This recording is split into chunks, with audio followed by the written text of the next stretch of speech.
heureux de te recevoir. Cela faisait tellement longtemps, mon vieil ami. Vraiment.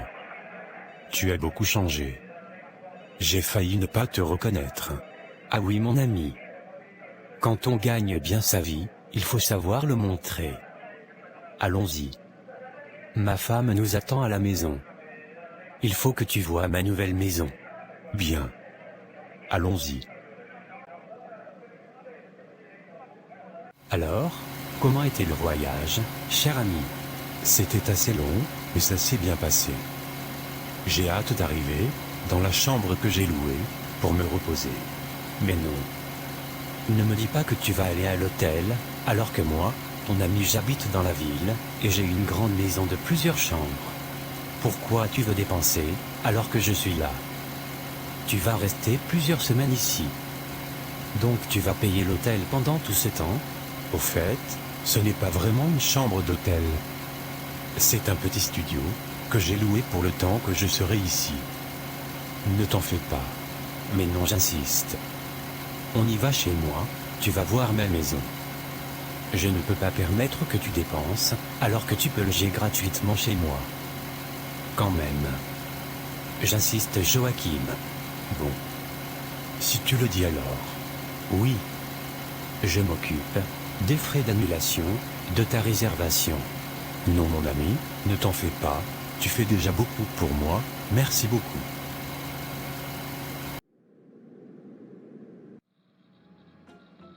Philippe, ta maison est très belle. Et elle est surtout très grande. Tu as vu. Je sais. Il faut savoir se faire plaisir, quand on gagne bien sa vie. Du coup, que fais-tu comme travail? Je suis homme d'affaires. Dans quel domaine? Dans plusieurs domaines. Je vais bientôt lancer mes entreprises. Pour l'instant, je travaille comme gestionnaire, dans une grande entreprise de la place. Mais je vais bientôt les quitter, pour lancer mes propres activités, car ils ne savent pas me traiter, à ma juste valeur. Ok, je vois. En tout cas, je ne savais pas qu'un gestionnaire pouvait se payer autant de luxe. Ah oui. Tu sais, que j'ai toujours aimé les bonnes choses, mon ami. Tout ça n'est pas mauvais. Tant que l'on ne vit pas au-dessus de nos moyens. Et tant que cela ne prend pas la place de Dieu dans nos vies. Oui mon frère, nous sommes tous chrétiens. D'ailleurs, nous donnons beaucoup de dons à l'église et aux orphelins. Pas plus tard qu'hier, je leur ai fait un virement de 3000 €. Vraiment. Assez bien. Et toutes ces voitures dehors. Tu as d'autres invités? Ah, tu parles de ma collection de voitures? Elles sont toutes les miennes. Bien sûr, il y a ceux de ma femme aussi. Vraiment. Mais pourquoi tu as besoin de tant de voitures? C'est une chose que les pauvres ne comprennent pas. Bon, trêve de bavardage, passons à table. Salut chérie. Alors, tu as déjà fait visiter la maison à ton ami? Salut chérie. Oui, je viens de lui faire visiter. Je te présente Joachim. Il va rester avec nous durant son séjour. Bonjour monsieur Joachim. J'espère que mon mari vous a aussi montré notre toute nouvelle collection de voitures. Sans oublier notre magnifique salle de cinéma que j'ai moi-même décorée. Enchanté de vous connaître. Oui, il m'a tout montré. Merveilleux. Bon alors messieurs, je vais prendre congé de vous, car c'est ma journée shopping aujourd'hui. Bisous chérie. Bisous ma chérie. Fais-toi plaisir. Je venais juste de lui faire un virement. Elle l'a bien mérité. Ah ok. Je vois. Et toi mon ami, tu n'es pas marié encore? Qu'est-ce que tu attends? Tu ne vois pas ta barbe, qui devient déjà blanche? Ça viendra. Qui sait, je vais peut-être trouver la perle rare ici. Si tu veux mon avis, tu as raison d'attendre. Les femmes ne cherchent pas des hommes beaux. Elles cherchent un homme avec qui elles seront en sécurité. Il faut avoir l'argent mon cher ami. Continue de chercher. Un jour peut-être, tu auras la chance que j'ai eue. Et là, tu n'auras même plus besoin de chercher une femme. l'argent va chercher pour toi. Mais bon, tu sais, moi je suis chrétien, j'ai une seule femme. Mais si je le pouvais, j'aurais pu en avoir plusieurs, à cause de tout ce que je possède. Vraiment. Je vois que l'argent, et les biens, ont une place particulière, dans ton cœur. Mon cher ami, il le faut. Sans argent tu ne peux rien faire. Sans argent tu n'es pas respecté. Sans argent tu es limité, tu n'es rien dans la société sans argent. Regarde par exemple, juste cette veste que j'ai, sur moi, elle coûte 3000 €. Ce n'est pas tout le monde qui peut s'en procurer. Bref, tu auras le vertige, si je te donne le prix de tout ici. Allons manger seulement. Oui. Allons-y alors. Philippe, ça fait 3 jours que tu ne viens pas au bureau. J'ai essayé de te joindre, mais sans suite. Tu sais que, nous avons beaucoup de travail ces jours-ci. Il serait convenable de ta part, d'aviser au bureau des gestionnaires, en cas d'absence. J'avais des choses importantes à régler. Tu sais que, à part ce travail, je m'occupe de mes entreprises. Je suis un homme d'affaires. C'est mes entreprises, avant ce travail de salarié. Oui. Mais tu as quand même des responsabilités ici aussi. Tu dois t'arranger pour éviter les absences. Ou alors, démissionne carrément. Tu m'as dit que tes entreprises commençaient à rapporter beaucoup. Si tu continues comme ça, le directeur finira par remarquer ton manque de sérieux dans ton travail. Et après, qu'est-ce que tu crois? Que je vis de ce petit salaire? Tu verras que d'ailleurs, je vais bientôt démissionner. Moi je ne suis pas fait pour travailler pour quelqu'un. C'est vous qui courez après ce minable salaire. Ça explique ton habillement. Regarde comment tu es habillé. Tu viens dans un bureau, habillé comme un professeur de mathématiques, au secondaire. Là n'est pas la question. Qu'est-ce que le travail a à voir avec mon habillement? Mais tu as une mentalité de pauvre, et ça se reflète même dans ton extérieur. Moi je suis riche, j'ai des entreprises en création, une belle maison, une belle femme, une grande collection de voitures, sans compter cette belle veste de marque que je porte, et tous les biens innombrables que je possède. Il est écrit, dans la parole de Dieu, n'aimez point le monde, ni les choses qui sont dans le monde. Si quelqu'un aime le monde, l'amour du Père n'est point en lui, ne m'intimide pas, avec tes passages bibliques. Nous sommes tous chrétiens. Il est aussi écrit, gardez-vous, avec soin de toute soif de posséder, car la vie d'un homme ne dépend pas de ses biens, même s'il est dans l'abondance. Tu continues, et il n'est pas mauvais d'avoir, et de profiter de ce que l'on a. Mais il faut faire très attention à l'envie et la cupidité. Mon cher, ici ce n'est pas l'église. Si tu veux prêcher, tu as beaucoup d'enfants. Attends d'arriver à la maison le soir. Vraiment, les chrétiens d'aujourd'hui, vous vivez comme si vous êtes maître de votre souffle, comme si vous saviez l'heure de l'enlèvement. Comme si l'enfer n'existait pas. Que Dieu t'ouvre les yeux, Philippe. Daniel, tu peux prendre la porte s'il te plaît. Merci.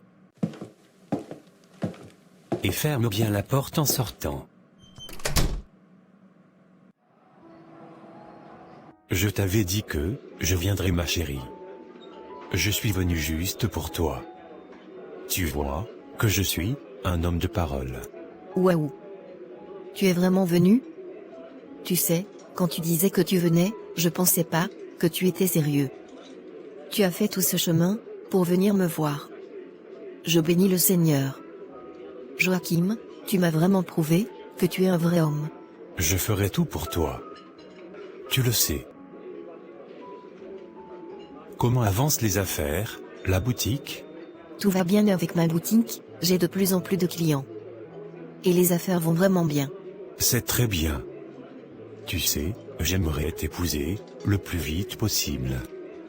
Je ne supporte plus la distance entre nous et cette abstinence que tu m'imposes. Nous sommes enfants de Dieu, Tu sais que nous devons attendre. Oui. Mais maintenant que je suis là, plus rien ne nous empêche de commencer à tout préparer. Comprends-moi, je suis juste pressé de devenir ton mari. Qui ne serait pas pressé d'épouser une femme comme toi? Dieu m'a vraiment béni de te connaître. Je suis très flattée de l'entendre. Mon frère, ton vol est pour quelle heure? C'est pour 18 heures. Comment tu trouves cette pièce de Dolce & Gabbana que je porte mon ami? Eh bien, c'est assez particulier. Tu ressembles à un gladiateur. C'est ça, la mode mon ami. La classe. Tu ne peux pas comprendre. Ces petits Africains, j'ai emmené des pièces rares pour les impressionner. Je voyage en business class. Je fais juste 5 jours au pays et je reviens. J'ai pas le temps de traîner là-bas. Mais au fait, tu y vas pourquoi? Tu as des projets là-bas? Oui. Quelques investissements, voir ma mère, mes frères, et montrer un peu mes pièces de luxe. Je te confie ma femme. Mon frère, surveille-la bien pendant mon absence. Je ne fais que 5 jours, après je reviens. D'accord. Tu peux compter sur moi. Ma belle, ta boutique ne fait que grandir. Je suis impressionné. Notre Dieu est vraiment merveilleux. Tu as travaillé dur, et aujourd'hui, ça commence à payer. Je suis fière de toi. Merci vraiment pour tes encouragements, ma sœur. Tellement de bonnes choses m'arrivent. Mes affaires marchent bien, et je vais bientôt me marier. C'était vraiment mon année. Te marier? Déjà?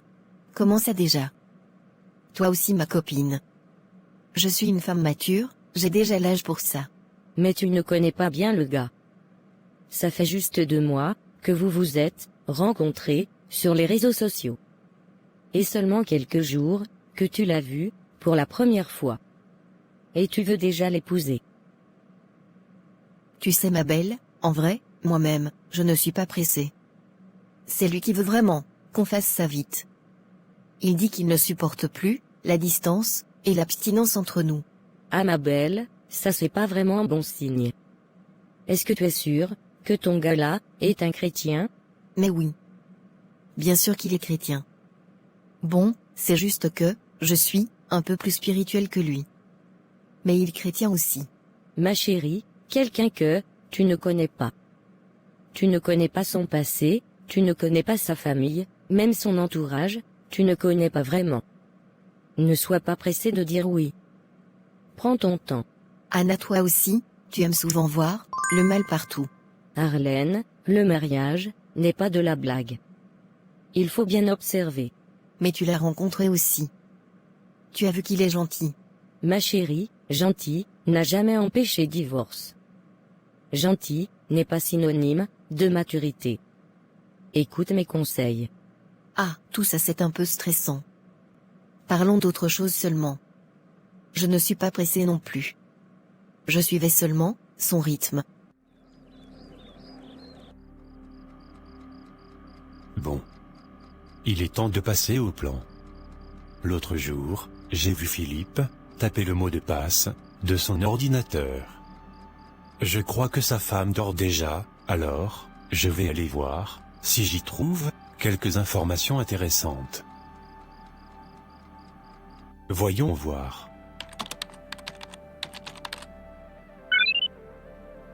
Ça marche. Waouh! Ce type ne verrouille même pas les accès à ses comptes bancaires.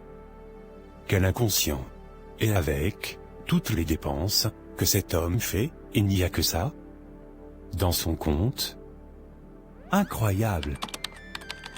Carte de crédit à découvert. Incroyable! Mais cet homme est un faux riche. Depuis que je suis ici, il ne fait que me rappeler que je suis un pauvre, alors que lui-même, il est même plus pauvre que moi.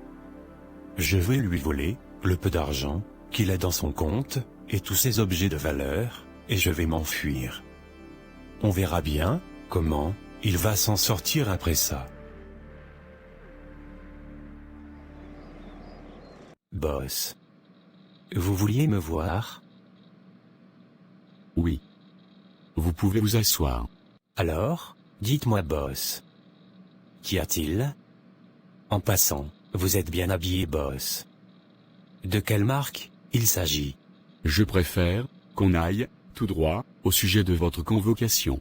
Oui, je vous écoute. J'ai fait mes vérifications. Et le nombre de fois où vous êtes absent au bureau me surprend un peu. Je pensais que vous préférez le télétravail. Mais je vois que le travail qui devait être fait n'est pas toujours fait. Oui, comme vous le savez, j'étais en voyage d'affaires, dans mon pays d'origine. Je viens juste d'arriver hier. Alors donnez-moi le temps, je vous ferai un bon rapport. Qui vous a permis de prendre des vacances en cette période de l'année? Mais, je suis gestionnaire voyons. Je n'ai pas à demander, avant de prendre des vacances. Écoutez-moi bien Philippe. Ici, ce n'est pas l'entreprise de votre grand-père. Vous êtes payé pour travailler. J'ai toujours privilégié l'autonomie dans le travail. Mais ce n'est pas une raison pour en profiter et faire n'importe quoi. Après plusieurs avertissements, je vois que votre comportement ne change toujours pas. Alors, j'aimerais vous informer que j'ai déjà trouvé quelqu'un pour vous remplacer. Mais, comment ça? Vous avez bien entendu. De toute façon, je suis un homme d'affaires. Ce n'est pas ce travail qui me faisait vivre. Si c'est avec cette mentalité que vous comptez diriger vos entreprises, alors, je vous souhaite bonne chance. De toute façon, vous avez toujours été des ingrats ici. C'est un mal pour un bien. Je ne regrette rien. Au moins, vous reconnaissez que c'est un mal. Sortez de mon bureau. Rapidement s'il vous plaît.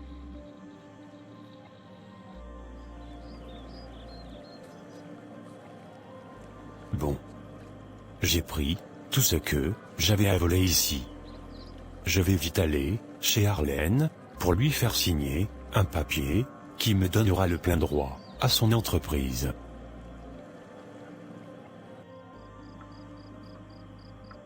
Bon, Joachim, je commence à être fatigué.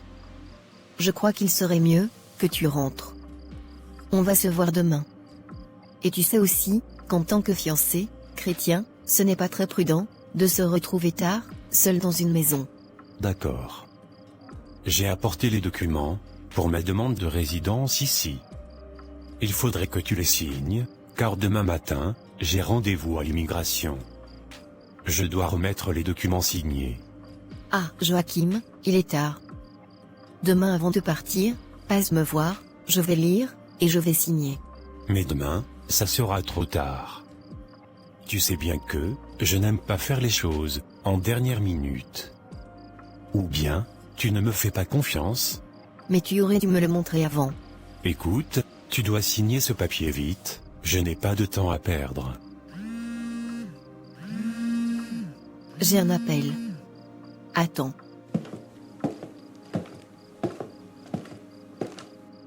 Bon, je n'ai pas le choix de partir, sinon, je vais manquer mon vol.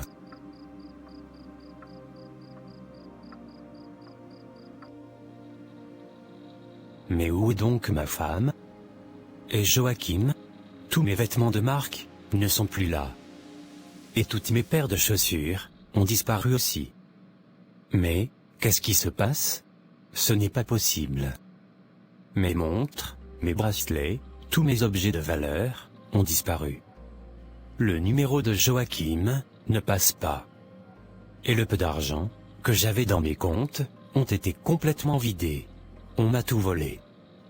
Dites-moi que c'est un mauvais rêve.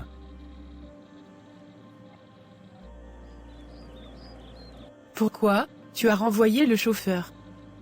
Comment je vais faire pour faire mes courses maintenant? Joanita, qu'est-ce que tu ne comprends pas? Nous n'avons plus rien. Ce menteur de Joachim, il nous a tout volé. Mais ce n'est pas grave, chérie. Tu m'as dit qu'il avait volé tes vêtements. Tu vas t'en acheter d'autres. Pourquoi tu t'inquiètes?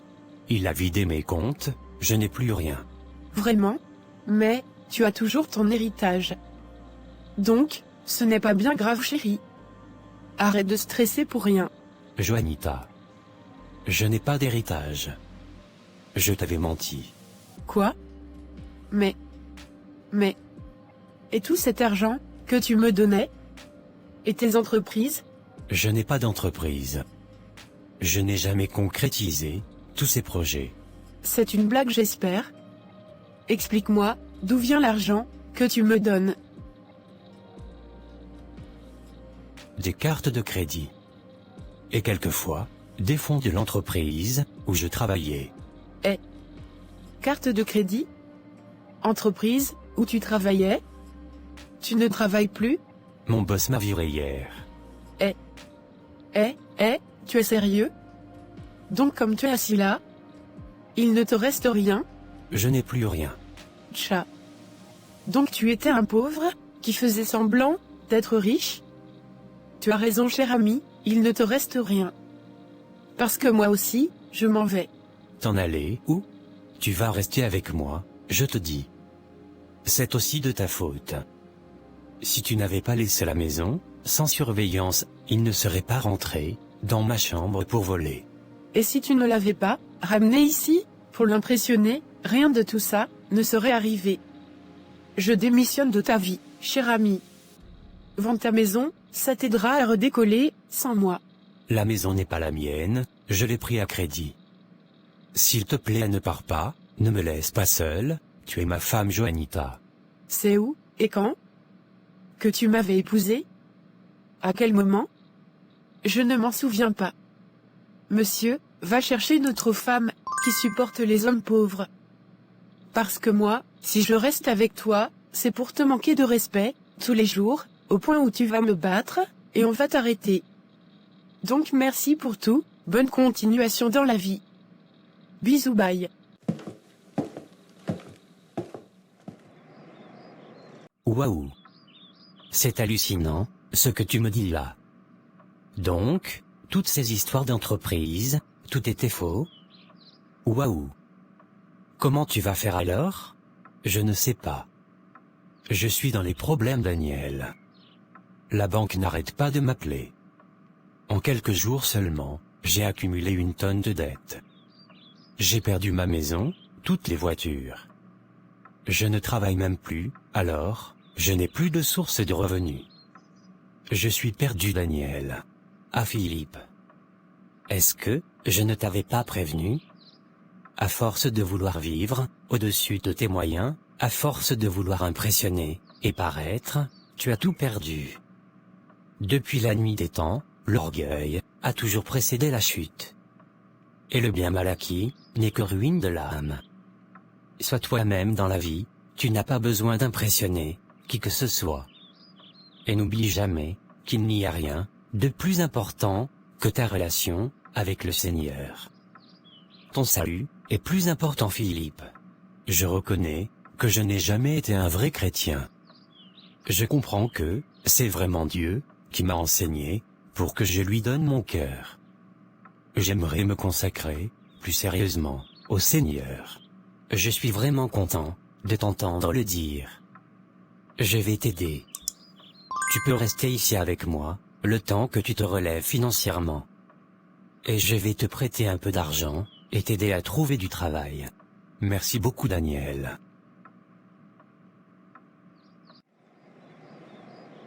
Waouh. Ce n'est pas possible, Arlène.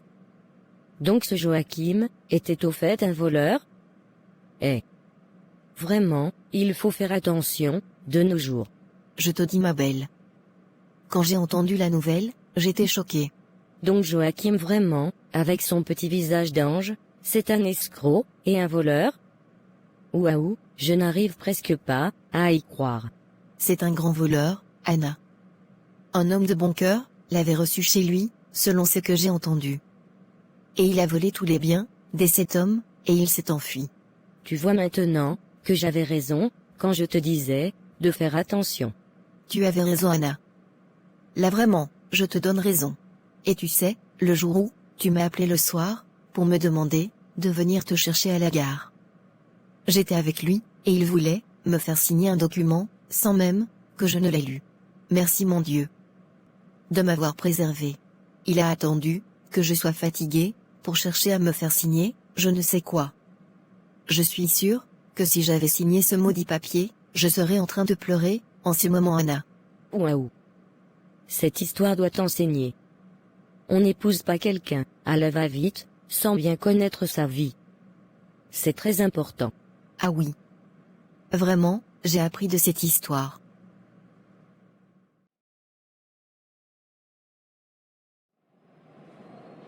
Philippe, je tiens à te féliciter. Ton travail est vraiment remarquable. J'ai vu qu'il y avait un poste de gestionnaire disponible. Je te vois bien à ce poste. Je t'encourage à postuler. Merci beaucoup, monsieur Gauthier. Je comptais aussi postuler. Merveilleux. Je bénis le Seigneur pour cette restauration dans ma vie. Quand je pense qu'il y a à peine 2 ans, j'étais dans des problèmes sérieux. Mais tu m'as montré ton amour, Seigneur. Merci infiniment, mon Dieu, mon âme te bénit. Oh, cette jeune femme a l'air d'avoir un problème avec sa voiture. Je vais l'aider. Bonjour madame. Je vois que vous avez un problème. Est-ce que je peux vous aider? Mon pneu vient de me lâcher. Oh, je suis désolé pour cela. Ne vous en faites pas, je viens d'appeler l'assistance routière. Mais ils prennent vraiment beaucoup de temps à arriver. J'ai un rendez-vous important. J'ai peur d'arriver en retard. Je comprends. Je peux vous aider. Avez-vous un pneu de rechange? Oui. Il est dans le coffre. Super. Alors, je vais pouvoir vous aider. Ne vous inquiétez pas, ça prendra moins de 15 minutes. Je suis un pro. Vraiment? Alors vous êtes un envoyé de Dieu. Je vous laisse faire. Très bien. Ça sera rapide, ne vous en faites pas. Merci beaucoup.